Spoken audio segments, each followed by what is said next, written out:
CST en 2011 que Vincent Shogun a été révélé au grand public, dans les ch'tis, W9.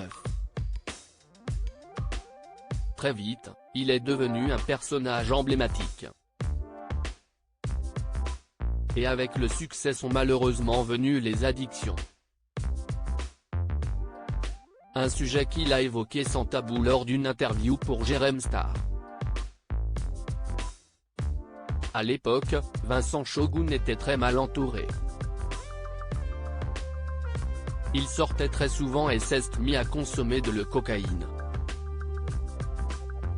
J'en prenais énormément, j'en parle ouvertement. Je pense que j'en prenais 2 ou 3 grammes par jour, c'était énorme.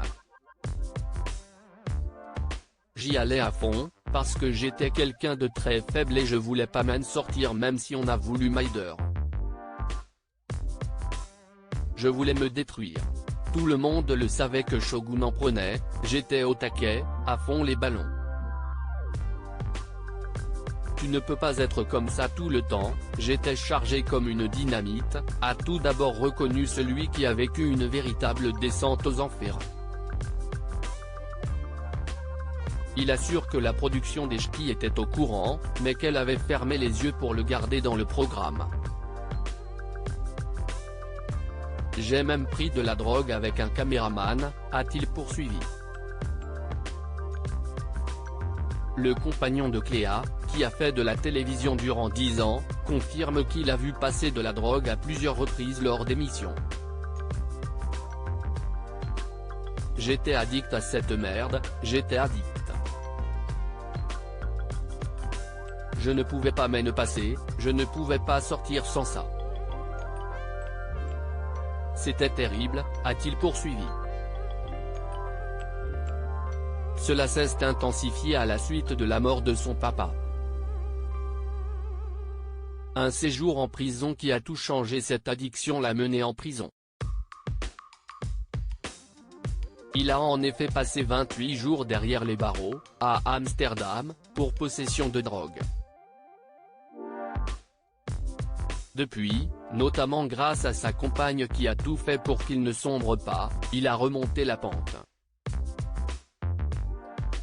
En plus d'avoir raconté son histoire dans son autobiographie, Au bout du tunnel, paru chez Récit en mai dernier, il tente désormais de passer un message de prévention auprès des jeunes. On pense être soi quand on en prend mais pas du tout. Il faut surtout ne pas commencer et quand tu commences une fois, si est dur à arrêter. Moi ça m'a pris des années pour dire stop. Il ne faut pas dire que si est festif. J'en ai bavé, je fais de la prévention, il faut arrêter tout ça. Si est bien beau de faire le fanfaron en boîte de nuit mais bon. A-t-il conclu lors de son entretien avec Jérém Star.